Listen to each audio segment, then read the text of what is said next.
gods envy us. They envy us because we're mortal. Because any moment might be our last.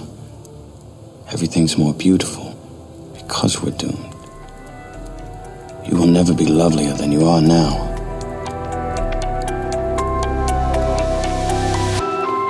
We will never be here again.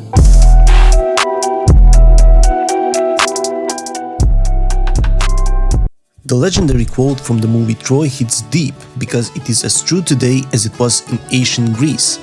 Ancient Greeks believed in a pantheon of gods who resided on Mount Olympus. The irony was that even though they were deeply human, their deeds were more akin to the force of nature than to living beings. The Greeks built temples and waged wars to worship them because the gods represented the pinnacle of life. Everything holy, everything glorious belonged to the gods. Humans, on the other hand, were bugs in comparison, a speck of dust that doesn't have either the power or glory of the gods. The only thing we had that the gods didn't have was our mortality.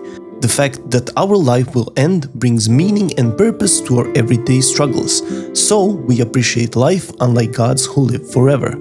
Just imagine the vanity of such a life. Every single one of us has a finite amount of time on this earth. Unlike literally everything else, time is the only resource we cannot get back.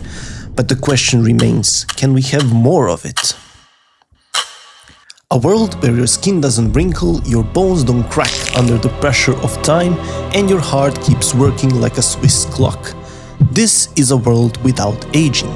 Along with the wish to fly or breathe fire, the desire to stop aging is one of humanity's oldest. And now, for the first time, we might be able to fulfill that desire.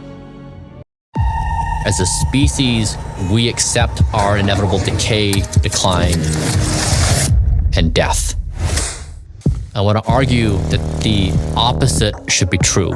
Meet Bryan Johnson, a multi-millionaire tech entrepreneur who has turned himself into a living experiment. Johnson spends millions of dollars every single year on a project he calls the Blueprint, a rigorous health protocol in which he himself follows a strict diet, exercise and sleep routine, measuring every single calorie he eats, taking hundreds of supplements per day, and tracking every heartbeat, every hour of sleep and every change in his blood. He even received plasma transfusions, sometimes from his own son, in an attempt to rejuvenate his body, and with the help of a team of medical specialists, he achieved the best biomarkers in the world. Bryan Johnson is certainly the most measured man on earth and arguably the healthiest person in the world. But what does that mean? How can we even quantify someone's overall health? When people ask you how old you are, they're really asking for your chronological age, the number of years you've been alive since birth. But here's the thing, not all bodies age at the same rate. That's where biological age comes in. Biological age tries to capture how old your cells behave based on their function and health, not just the passage of time. Someone who is 40 chronologically might have the cellular biology of a 30-year-old or of a 60-year-old. There are three most important factors that we can measure that tell us how old we really are. First is the epigenetic age. Our DNA doesn't change much throughout life, but the way it's regulated does. One key regulator is DNA methylation, a little chemical tags that attach to DNA and control whether certain genes are turned on or off. As we get older, these patterns drift in a predictable way.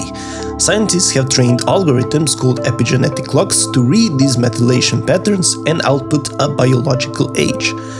All it takes is a blood sample, run on a DNA methylation array, and you get back a report saying whether your cells look younger, older, or the same age as you are chronologically.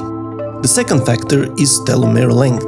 At the end of your chromosomes are protective caps called telomeres. Every time a cell divides, your telomeres get a little shorter. Eventually, they reach a critical length and the cell enters senescence, a state where cells stop dividing permanently but remain alive.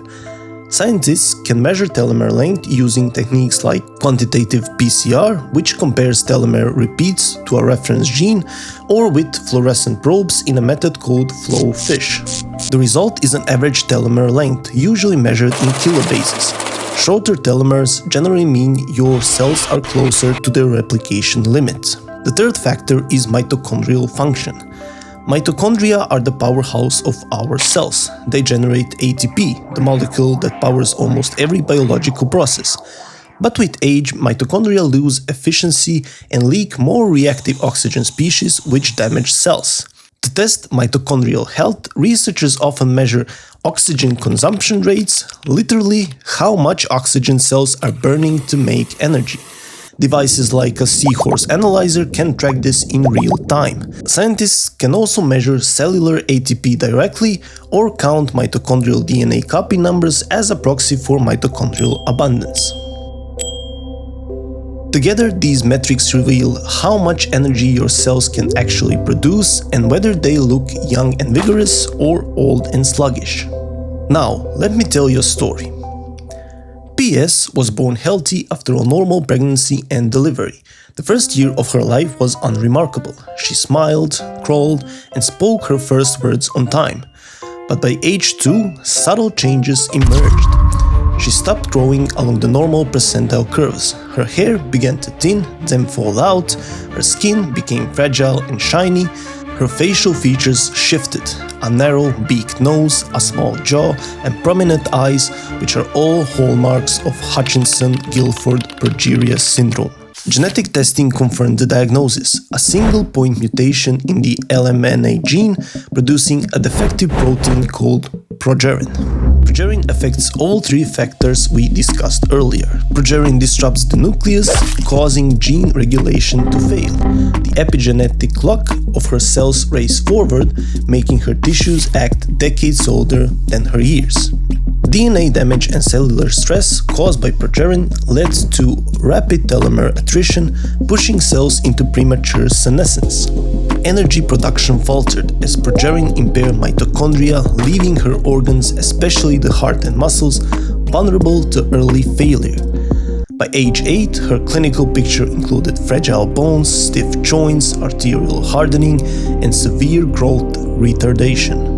Children with progeria often live only into their early teens, usually dying of heart attacks or strokes, the same diseases that claim the elderly, but decades earlier. Her life was brief, but science learned from her. Progerin is not exclusive to progeria. It accumulates in all of us, in all humans. Studying her condition gave researchers insight into the very pathways of aging we all experience. The ancient Greeks believed the gods envy us for our mortality. Bryan Johnson, on the other hand, believes science can one day rewrite it. And children with progeria reminds us of what happens when the clock runs too fast. So today, we stand at a crossroad. One path leads to our mastery of aging, a future where biology bends to our will, where our lifespans stretch for centuries. The other path reminds us that mortality, as cruel as it is, may also be the very thing that makes life beautiful. Because life without an ending is life without urgency. Thank you so much for watching, and I'll see you in the next video. Goodbye.